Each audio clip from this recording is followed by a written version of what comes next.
Umaga, sa ating balita, nasa labas pa rin ng Philippine Area of Responsibility itong low pressure area na ating binabantayan. Ayon kay Pag-asa Weather Forecaster Buddy Javier, inaasahang papasok ito ng PAR sa darating na Huwebes. Sa kasalukuyan, tatlong possible scenario po ang ipinapakita ng mga forecasting models na Pag-asa. Una, pwede itong maging bagyo at maglandfall o mag-recurve at pwede rin naman itong malusaw. Depende kung gaano kalakas ang amihan. At dahil nabanggit ko nga itong amihan, patuloy yang umiiral sa ating bansa, particular na dito sa may Luzon. Kaya asahan dito sa may Cagayan Valley at Cordillera ang maulap na kalangitan na may mahihinang pag-uulan. Habang dito naman sa Metro Manila at nalalabing bahagi ng Luzon, asahan po natin ang isolated light rains. Dito naman sa may Eastern Visayas, Caraga at Davao regions, asahan po natin ang rainy weather condition o maulap na kalangitan na may mahihina hanggang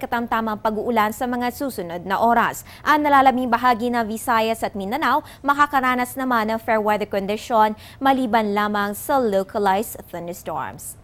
Ngayon, i-check naman natin ang pagtaya ng panahon sa mga pangunahing lungsod na bansa. Simulan po natin dito sa may Luzon. Dito sa may Baguio City, inaasahan natin ang temperatura sa pagitan ng 11 to 22 degrees Celsius, habang ang Puerto Princesa ay may 24 to 30 degrees Celsius. Punta naman tayo sa Visayas. Ang Iloilo at Bacolod ay parehong may 24 to 30 degrees Celsius. Ganon din dito sa may Tacloban. Samantala, ganyan din po inaasahan natin sa may Metro Cebu. Punta naman tayo sa Mindanao. Inaasahan ang temperatura na maglalaro sa pagitan ng 24 to 30 degrees Celsius sa may Metro Davao, habang ang Zamboanga City ay may 23 to 32 degrees Celsius.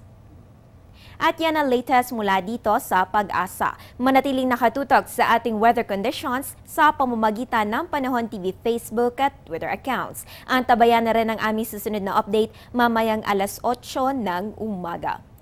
Para sa Radyo Vision, ako po inyong Weather Girl April Enerio. Magandang umaga.